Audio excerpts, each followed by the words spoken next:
Hi, I'm Michael, and this is my presentation on the Mississippi Delta complexes. A lot of different factors go into the formation of deltas. This right here is a very simplified flowchart of the process.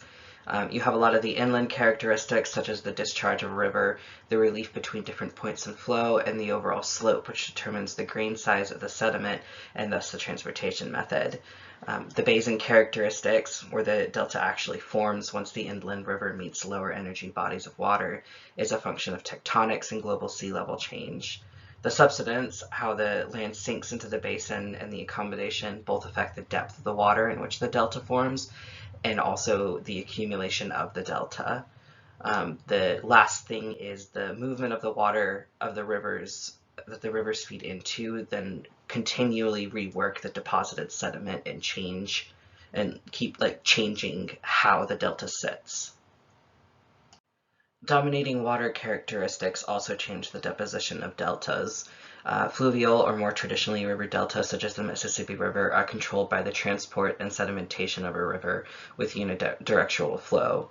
These deltas tend to build outwards from the coastline.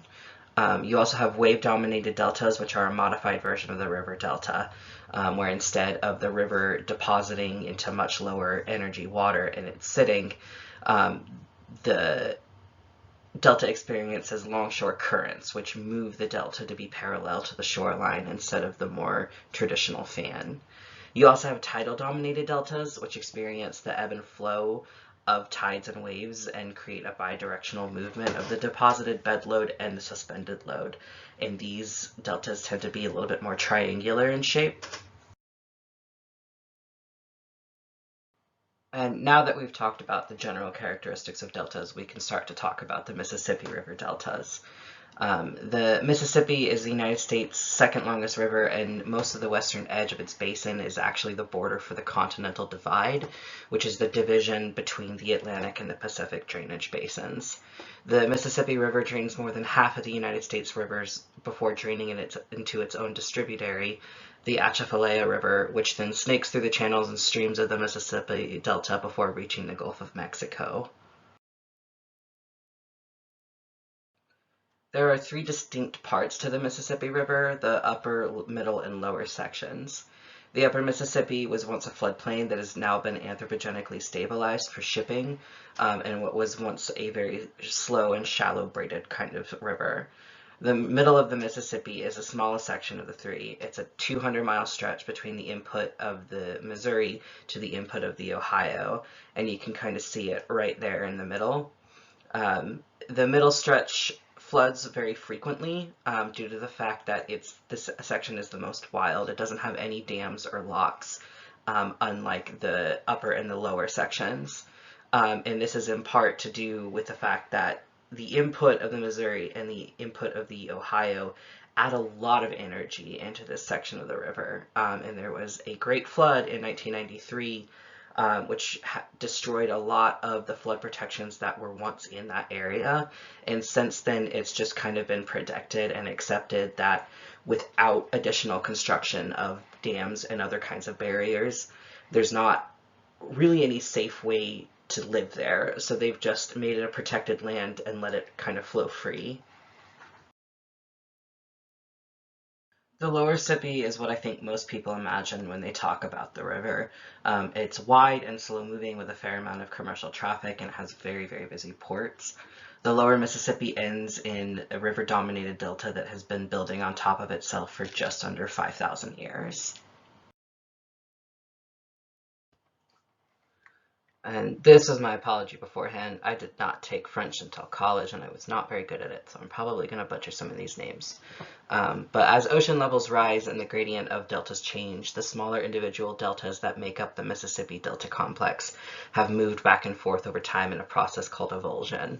The first modern delta started as the Salé-Cypremort lobe about 4,600 years ago, and that was abandoned once the deposited marshes gradient became too large. After that, the river moved slightly east about 1,000 years later as the Cocodrie Delta formed and laid the foundation in which modern New Orleans currently sits on top of. And then 2,800 years ago, the Teche Delta began to form and settled between the two previous deltas, with an emulsion site much further north than the others, because it broke away at a more northern point of the Mississippi. And then 500 years ago is when the Lafourche Delta formed, once the gradient became too large, and the Mississippi River then shifted west of New Orleans. And now the current most modern delta began about 500 years ago and is known as the Balize Delta, also called the Birdfoot Delta. The Mississippi River currently has two modern deltas.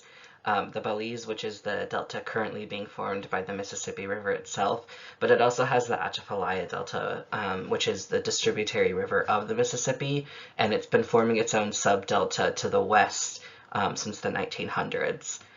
This map, which I think is really, really cool, kind of shows you the different paths of the past rivers, and also the little red markers, which are kind of where the river broke in the past and then created new directions and deltas.